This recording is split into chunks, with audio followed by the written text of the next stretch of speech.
Hey, Road Dog here. You ever have one of them times where you just kind of want to pinch yourself because you don't know if you're sleeping or what's going on? Well, this is kind of one of them times. I'm sitting here with the beautiful Sally Steele. I'm honored to even get a interview with you, and thank you. I appreciate it. Well, Yeah, thank you. Yeah. Well, thanks for coming up from Arizona yeah, today yeah. I appreciate it. to my humble dwelling here. I love your stuff. I mean, like I said, I'm trying to get my studio together. Been putting up stuff, so let's go way back. And I told you on the phone, I wanted to talk about that. You were 14. You started doing photos. Who was your first? Well, I remember my mom screaming at me all the way there, and I even remember what I wore that day. She took me and dropped me off at the railroad tracks, and I'm in the back of the Indianapolis Convention Center. Yes, 14, just turned 14. Your mom drops you off like, go in there. It's like she would care it, And I went in the back. It's like I was getting ready to knock, and this guy walks out, and he's like, "Oh, come on in." I'm like, "Okay." Okay. And there was I didn't know who the people were at the sound check, but it was Aerosmith and I think it was Blue Oyster Cult.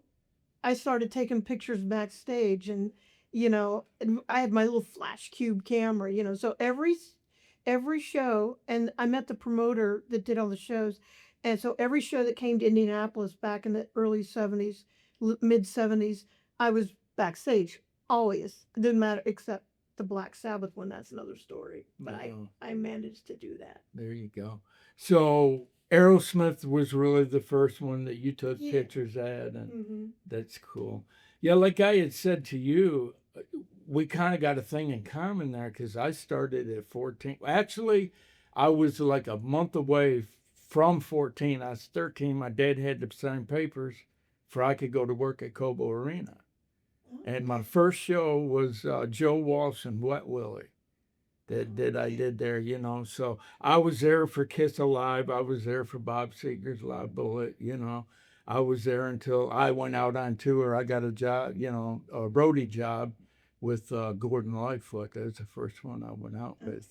So Well, it was so easy in the '70s and yes, '80s because people didn't have a lot of security around them. I mean, I was the only one backstage in those days. I would just show up early, yeah, yeah. and they'd let me in, and I wish I could have kept going, but I stopped going. It's like, well, everybody thinks I'm a groupie, and I just want pictures, so I'm going to be a singer. So I started getting in bands at that And that time. was 16, I believe, but Yeah, what I read. yeah. So and you went to Japan. How did that? I got kidnapped by the mafia, but that's it. The yakuza. Yeah. I was saved by a movie star samurai fighter that I knew. So how did that all go as far as what kind of band was it? What were you It was doing? it was just a cover band, Cover, yeah. Okay. and they were treating me really bad. And then these guys came in and they were giving me $50 yen, which was $100. Yeah. Kept stuffing it down my shirt, and they're feeding me. It's like I don't want to go back on stage. And then they were drunk, and the everybody's freaking out like Sally, the staff. I give my life for you. You cannot go with them. I go, hey, we're just going for a ride. I didn't know I'd been kidnapped, Oh no. and it was in Kyoto. And as fate would have it, the he's driving, trying to run people over, and I'm just laughing, and the people in the back seat are like this, and I'm like, come on, it'll be okay. And we went to a club, and it just so happened that movie star that really liked me, he was at that club. He goes, Sally, this is Yakuza. You've got to go back. I go, oh yeah, this with these guys. So there was a confrontation with them, and it was, you know, they wanted to keep me, but since he was so much more famous, he had the hierarchy or however it was, and him and the club owner took me back to the club, and they're like, "Oh, Sally, we thought we'd never see you again." Hey, I told you it'd be okay. It's like I got myself in so many situations during my life. So Oh, I hear that, man. Especially when you start out that young. That's like my dad said. I wish I'd never would have signed them paperwork. He said that job ruined you, and I was like, no, the job made me. So yeah, do what you love to do. Yeah. yeah, yeah. I mean, I know you can relate with this. Once you get up to 1,000 concerts or whatever, you can't, you know, remember everything. That's like I went. and I printed up. I just wanted to see what all I saw, during that time. I was like, oh, I remember this, I remember that, You know, the weird thing is I don't remember the shows. I only remember like waiting backstage for Kiss. When are they gonna hurry up? Oh yeah, I want to, get some more pictures of them. All most of my pictures got stolen, but luckily he didn't steal the one photo album of my favorite backstage pictures, so I still have those. yeah. Yeah. I'm in that situation myself. Matter of fact, my phone. I was in Walmart, and I keep a list, what I'm getting. And I reached and looked and got what I wanted, put it in the cart, and started up. And I looked down, my phone was gone. I looked up and down the aisle, nobody's there. Well, these were photo albums of just everybody I'd taken pictures of on stage, backstage, and I'll never see those again Yeah, because no. some guy wanted to. He was renting a room for my mother, and the way he paid his rent was stealing all my stuff, record albums, photos, everything. So, but yeah, I wish I would have kept, when Kiss would come to town, Paul would sit here, Gene would sit here, and they'd look at all my photos, and I sent them all to Gene. He goes, "I'll send you some buttons," and he never did. So when was the first time you dealt with Kiss? Well, when they came to Indianapolis Convention Center, and they never wanted people to see them without their makeup. So most of the time, the dressing room doors closed. I'd wait out in the hallway, Yeah, yeah. and then they'd go running on stage. I click, click. But I had that little flash cube Kodak camera, so I had to work like really fast. Like I had to Tell move them about fast. the Yeah. 110. I no, it was like a old Kodak thing with a little flash cube that went around. Oh, okay. It was Yeah. like way early, but it would like not center people right. So, I needed to get another camera, um but yeah, Gene would always say is like every time he comes to town, he's like, "How old are you, Sally?" I'd say, uh I go 16, and he go, "Well, you told me you were 17 last year." I go, "Because I didn't want to get thrown out." Yeah, yeah. But one story, like I used to watch In Concert, Midnight Special, Yeah, those. love. So I knew all about like the bands that were coming, and I was so interested, and I couldn't wait till Black Sabbath came, and I was so excited. I go, "Oh, I'm going to see them. I'm going to get my pass." And Dave Lucas, the promoter, told me, he goes, "Sally, I'm sorry, but they're not allowing anybody backstage without orange armbands." I couldn't give it. Armband? What do you mean an armband? I just need a pass. He goes, "Can't do it, Sally." And the doors were getting ready to open, and I was getting desperate. It was like, "Ah, I want to see Tony Iommi and Ozzy. I want to take pictures." I was like a nervous wreck. So they were just going to let the doors open. So I started walking towards the middle of the sound where the soundboard was set up, and I'm just walking with my head down. There it was, an orange armband on the floor. So I picked that up. Yeah, and the funny thing was, people were looking at me like, "What did she have to do for that?" Yeah. And I never did any. I never had to do any of that. I just hung Yeah. around. Yeah. I got into some, serious, predicaments sometimes. I worm my way out of it. Well, when you're young, that kind of happens. I remember the stuff I got into, when I did start going backstage as a runner, taking everything back that they wanted. Me and David, we got invited to an after party with Hart, and that was something. That was for sure. The dope back then. How. Yeah, I mean, it was like I started all that, and then I picked all those, started doing photography again. During the 80s, I was just all over the board trying to be a rock star with my band and trying to, be in movies and TVs. But when I started my magazine, Vegas Rocks, it was like I started all over again, and I was a fan again. I got kind of jaded out in LA. Yeah. And I was a fan again. So, like, oh, I'm taking pictures again. I'm chasing these people for interviews and things. And, that was, I started 2004. And, it's really been a great experience. It's led me to a lot of other things, my award show, doing my documentary. And, I'm grateful for the years and the relationships that I've forged with so many of these people. Yeah. And it's great. I value the friendships that I've made most of all. like you, and Yeah. whether it's Vince Neil or whoever, Well, that was like at that show. I saw you walk by, and I said, "No, Sally." And then you're like, "Yeah." So people that are was like, "What are you cool. doing out here? Don't you have a booth out here?" Like, no, I'm Yeah. just here to get doing coverage and everything. So That was cool, though. I mean, with Bruce Dickerson there and stuff. That guy. Dickinson, yeah, Yeah. Bruce, yeah, nice guy. Yeah. Yeah. I knew Nico from way back, so it was good to see him again. Oh, that's cool. Yeah. But they told me, "Now, Sally, no interviews, don't pressure him." It's like, okay, I'm just getting pictures.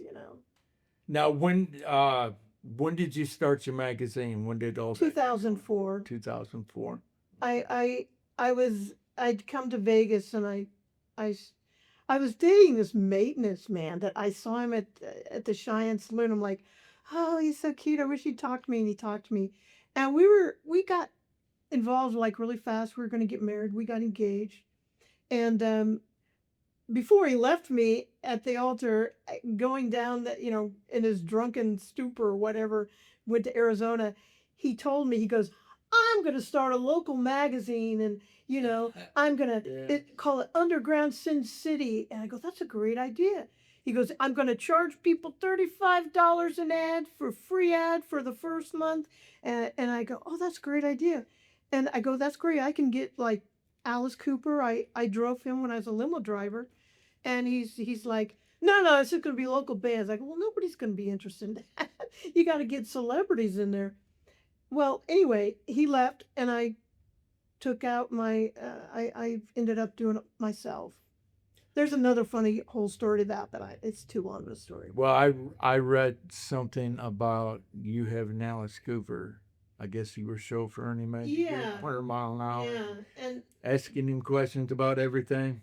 yeah. How'd you do it? What are the generational landslide? Where'd you get those? Where'd you write that? Like, Yeah. and Chef Gordon was in the back, and he was, and everything. But for the most part, when I started the magazine, I'm on the phone interview. I go, "Yeah, I drove you in when you came to Vegas," and he's like, "The blonde." I remember that. The How last could time you I saw forget? the last time I saw Alice, I go, "Hi, Alice, how you doing?" He goes, "Are you still driving, Sal?" I go, "No, I haven't been doing that for a long time." I go, "How do you even remember that?" He goes, "Oh, I always remember the important stuff." Yeah, So yeah. he's funny. Yeah, and I'd He like does to remember. see that show he's doing. Yeah, I do up there with Chris Angel. That would be pretty cool. yeah. I'm there. I'm going to that. Yeah, Are you? yeah. Cool. Now, you said that you went a period of time where you weren't doing anything as far as before the magazine and after. Well, when after LA, when the strip was shut down and Nirvana kicked out hair metal and my band broke up, I moved to Nashville, and it was the worst years of my life. What made you go to Nashville? To continue Just singing, continue. I was doing like a crossover stuff that, Shania Twain, before she even came out, I was doing kind of that. But hey, she had Mutt Lange for producer and was dating him, so Yeah. married him, so I didn't have a chance. So Yeah, I saw that you would went there. I kind of figured that's what it was, that you were trying to further your. yeah, when I first got there, there was I can't remember who it was, and he's like, he knew I was from LA. "Why don't you just get on back to where you come from?" I should have done it, but I got stuck there, and I'm working in factories, and I had my daughter, and I had a baby, and I'm like, man, I should be back in LA where I was, riding limousines. Yeah. Now the basement tapes with MTV and the video and Yeah, leave my heart. alone. Yeah, there's "Leave My Heart Alone." That was that song. There's Okay. another one. Yeah, "Alone in Love." Yeah, Alone in Love. That's. yeah. I'm sorry. But yeah, I love that song. That's a great song. Now, where did you go with that? I mean, how did that? Well, I know. it all ended with in 92. And by 91 it was all changed out there. Yeah. So I was like, "Oh, I'm gonna have a baby." It's just like, I'm gonna get pregnant and have a child because I have no friends anymore, and everybody's gone, and everybody's leaving, and that's what I did. I wanted a family, but You kind of have to have a partner for that. Did you Yeah, look out for yeah. me? Yeah. I mean, I know her dad, but he was kind of mean. So, Oh, you don't need that. yeah, That's for sure. I needed to get away from him. That's one reason I moved to Nashville. Okay. Now the award shows you do. How many have you done? There's been 7. 7? Okay. If I do 8, it's going to be this year. All right. All right. So you don't necessarily do one every year. No, Comes. I kind of do it like when I feel like it. After I do one of those, I'm ready for the Betty Ford Center. My mind is like, I can't even think straight. So many details coming at me. Yeah. I delegate stuff. People are just idiots and don't do what I ask, and they change their mind and chase after the stars, during that. But yeah, the first one in 2010, it was so easy. Then they got harder and harder and bigger, and I created a monster. Yeah, yeah. Well, when I interviewed Danny, he was talking. I mean, I'm setting everything up, but he was talking about going to be at this show and getting ready for it and everything. And I was like, "You need a photographer?" So what I said Why to did him, you come to the show? I don't, I don't know. I just, Yeah, it was great. It's just like, but I have Billy Gibbons. How can I, because if I get any other show, it's like I've got to top that. How the yeah, hell am I going to do yeah, that? yeah. So it's like I was a little gun shy about doing another war show this year, but it's like I'm going to try. If I get the people I want, then I'll do it. So Any hints on who you want? no, Nice. confidential. Okay. I got an email this morning. It's like, okay, that's the holidays over. Let's see. So there's people I've been pursuing for years. Yeah, yeah. But it's hard. And then people come in at the last minute. I ask all these people. All of a sudden, I've got 30 airfares that I got to make plane trips. But yeah, it's hard. But there's been some really funny instances, but there's been some really upsetting things because it's so stressful. Yeah, yeah. Well, I mean, I kind of get like that myself before interview. I get all gumbled up and nervous, but then once I get there and sit down and everything, Yeah, I'm fine. But yeah. I I was a little nervous about the Billy Zane one because he's coming down the line. It's like, yeah, oh my God, look, it's like, oh my God, and then he comes there and he doesn't like have the move it up, Sally. It's like I'm really good. You can see him on videos like keep it going, Sally, keep it going. So I'm like, that's as high as it's gonna go up. He wants it way up yeah, and pointed down, which is double chin. But and I go, well, that's as high as it goes. This is a step back. I thought he was just gonna say, well, forget it and go on to the next person, but but I was nervous for that one.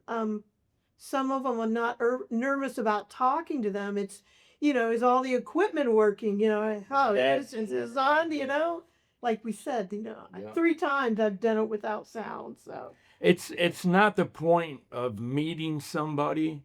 I mean, well, if I would ever got to meet Elvis, that would have been a different story. But but I never really get nervous in meeting. But like Robert Plant, I got to meet him once, and I actually screwed that opportunity up meeting Robert Plant. Yeah.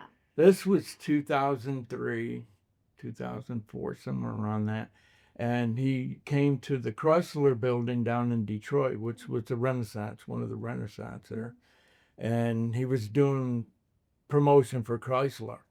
And I got to talk to him. Matter of fact, I was in line to meet him, and he come walking through, and I stopped him, started talking to him, and his manager was like, "Robert, we're here for everybody, not just him. Oh yeah, yeah.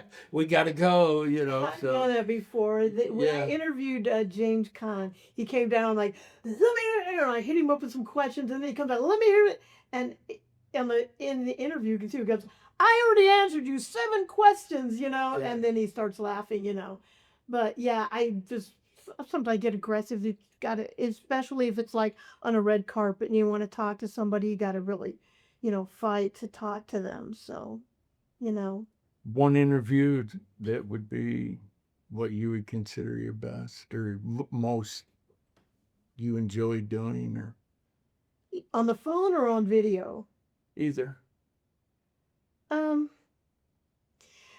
the nicest people that I've interviewed have been Alice Cooper, the most humble and nicest, Alice Cooper, Donny Osmond, and Slash. Oh wow. And I've interviewed, them a few times, except for Donnie just one time, and they were the most down to earth, nicest. When was the first on Slash? I don't remember. When Was the he magazine. was he still drinking? No, it first was on the He- phone. I think it was 2006. Okay, yeah. That He was the quit first by one. then. The Yeah. first time I met him, not to say a whole lot about him, but he was pretty. I was on the bus, he was pretty trash, but it was cool. Got to talk to him and everything, and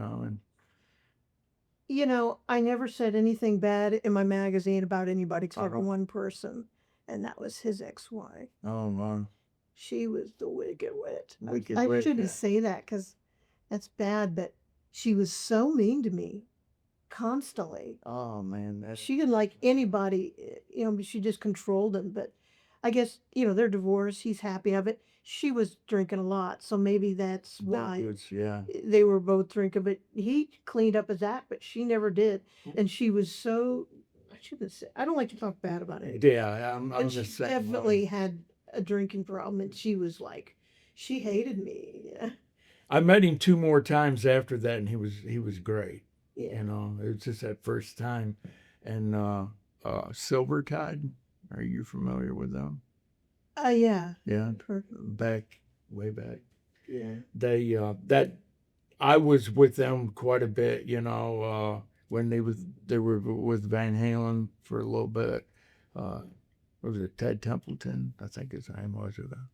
I got to meet Templeman, yeah. Templeman. Mhm. See Yeah. the brain. That's all right.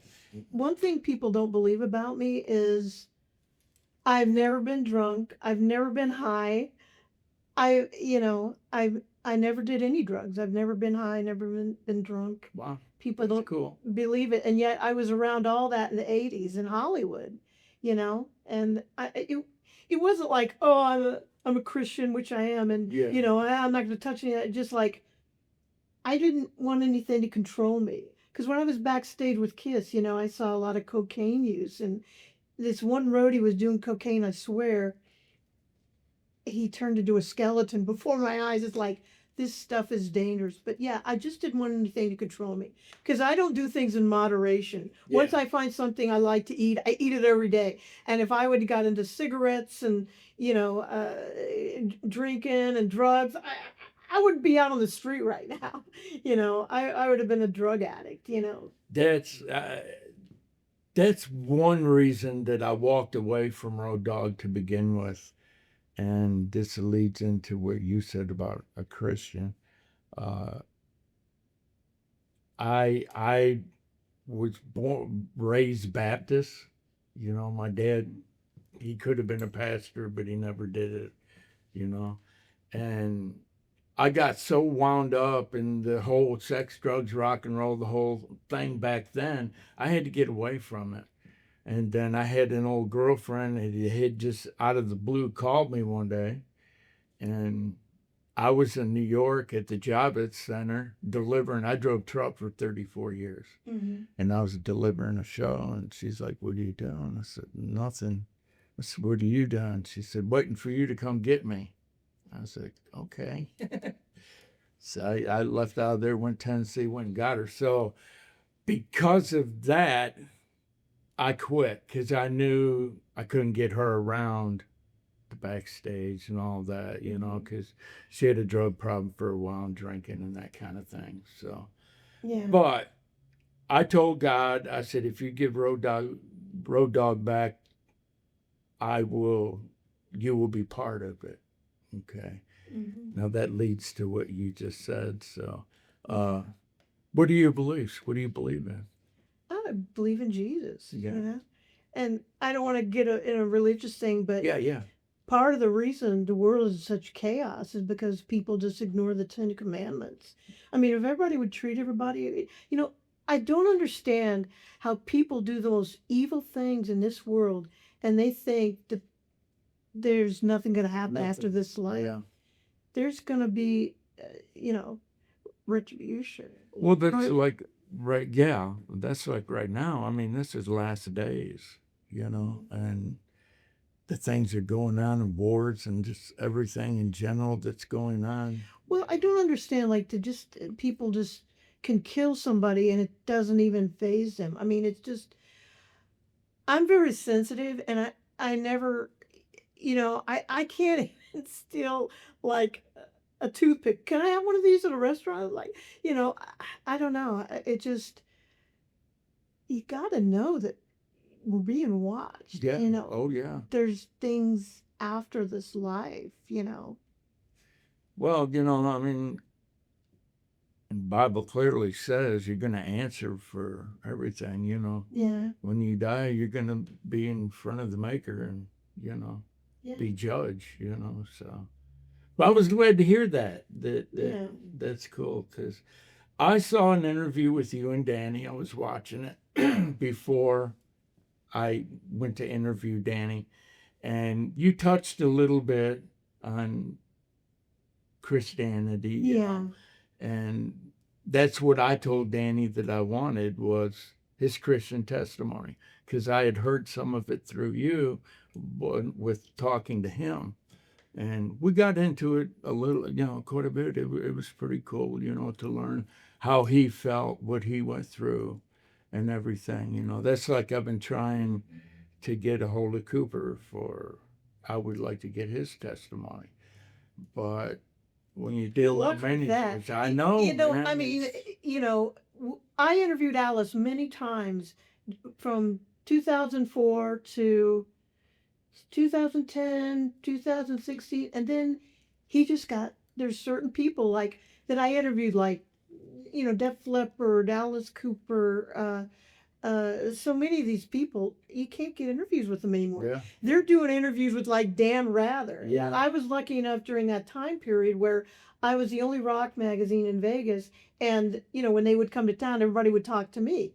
So I got lucky because I may never get interviews with these people again. yeah, You yeah. Because I've tried. I had the name and number of a manager, and I contacted him, kept trying and Shep. trying. No, it was Toby? yeah, Yeah. the tour manager, the guy Yeah. goes out with him, Yeah. and he just never answers me. Yeah. I mean, he did, and I'll get back with you, and just nothing, and I finally just left it alone.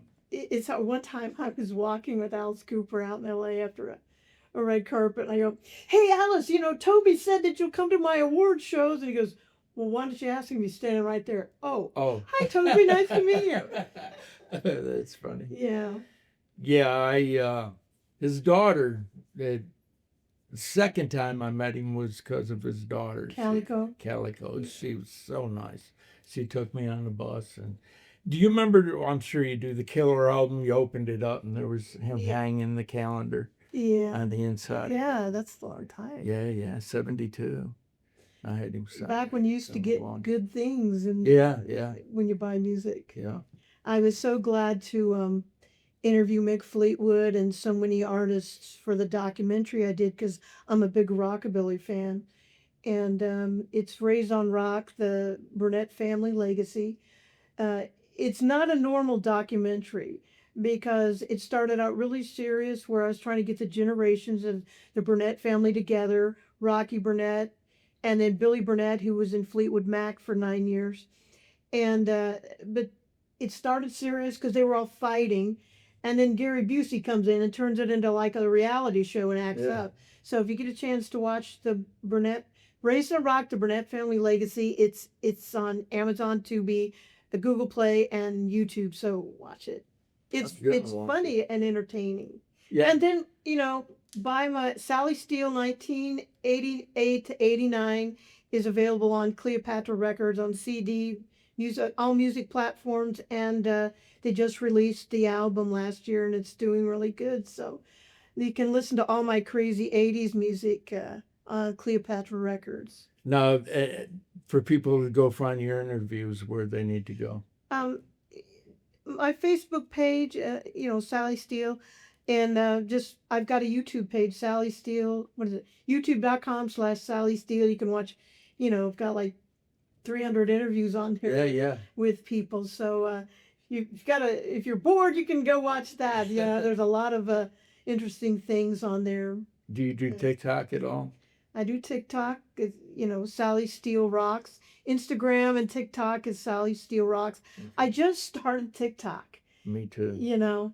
And I started it like a year or two ago, and I put a couple things on, just forgot about it. But then I picked it back up in October. So, yeah, I've got a lot of really cool videos on there now. That's why I'm trying to learn the AI thing right now. I got a program that I'm going through right now to try to get it all down. I mean, everything is so different now, And the reason I asked you if there was a gap where you didn't do anything, because there was a gap where I didn't do anything from when doing roadie and everything that I did, and then I got married and got away from everything, and and then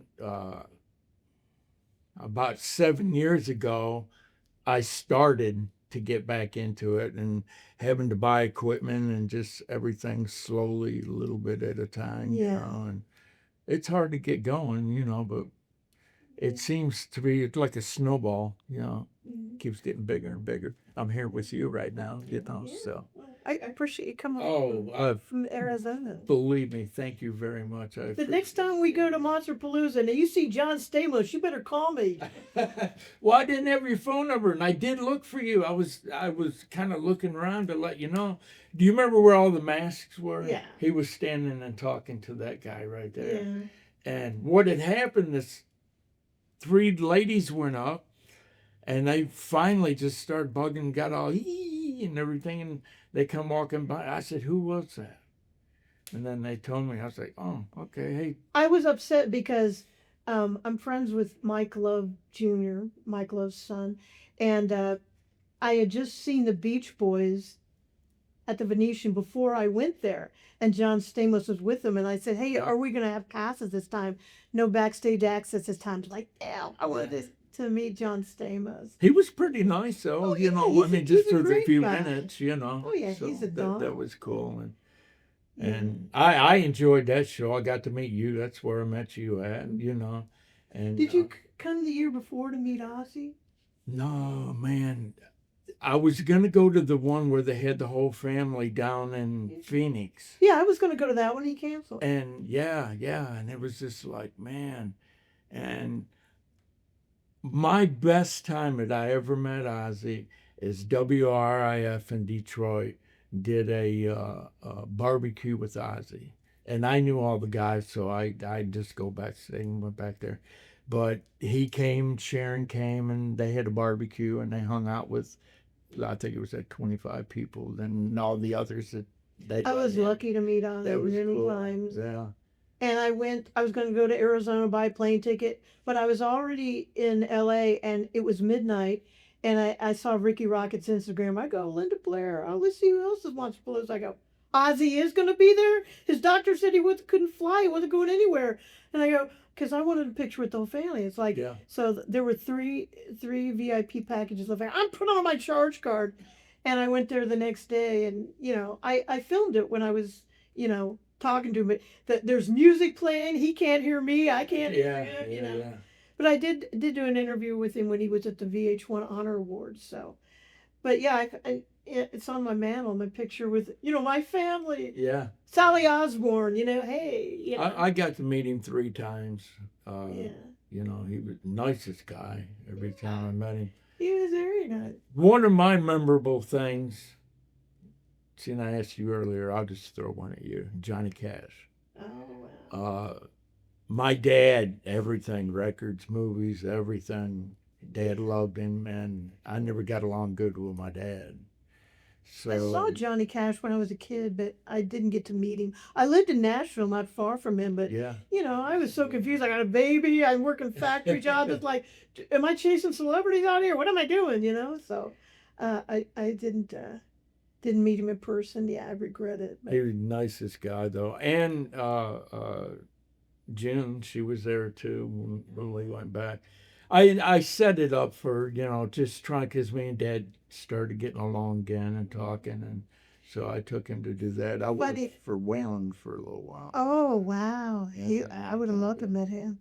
I was going to say the funny story with Ozzy one time. He always cares about his fans. Yeah. And, you know, I met him like 5 or 6 times. And this one time they go, yeah, he's doing a book signing at Barnes and Noble or Borders Books called me, come on down. And, you know, he's signing. So I took a picture of him with the book. And they're like, okay, never mind. I go, and I said it really loud so he could hear, but I need a picture with Ozzy for my magazine. And you know, looks and he's like, oh, come over, you know. And yeah, he was always so nice to me. That's cool. Yeah, every time I met him one with Sabbath when I got to meet them all, you know, so Yeah. that was pretty cool. Yeah, that back when I took pictures backstage, I had a before and after picture of Ozzy backstage. The first one is like, you know, he's like this, and then the second one he's like that. Like I don't think so. Yeah, I mean, I've got so many stories. I mean, I just have too many stories of Yeah. then and the magazine and everything. You know, people say write a book. I did write a book. It's out of print right now. It is the Rock and Roll Nun, just about my experiences in the 80s. But 2016. yeah, so many stories. Yeah. I don't know what you know, do I just start, you know, talking about them? I don't know. Well, that But, was like my wife said. She goes, "You'll never get all her stories." I said, "I know." I said, Yeah, "You got to know, you too know, many. everybody." So, all right, like I said, I will wrap this up. I really appreciate Hey, the interview. thanks for coming out. Yeah. Oh, thank you very much. I thought this would help me get some of my stories out, you know, but Yeah, there's just too many to tell. Hey, that's all right. We'll come back and hit you again or something and do another one. So, Yeah, love it. I appreciate everybody tuning in. Sally Steele, thank you very much. Peace, love, dog out. See you next time.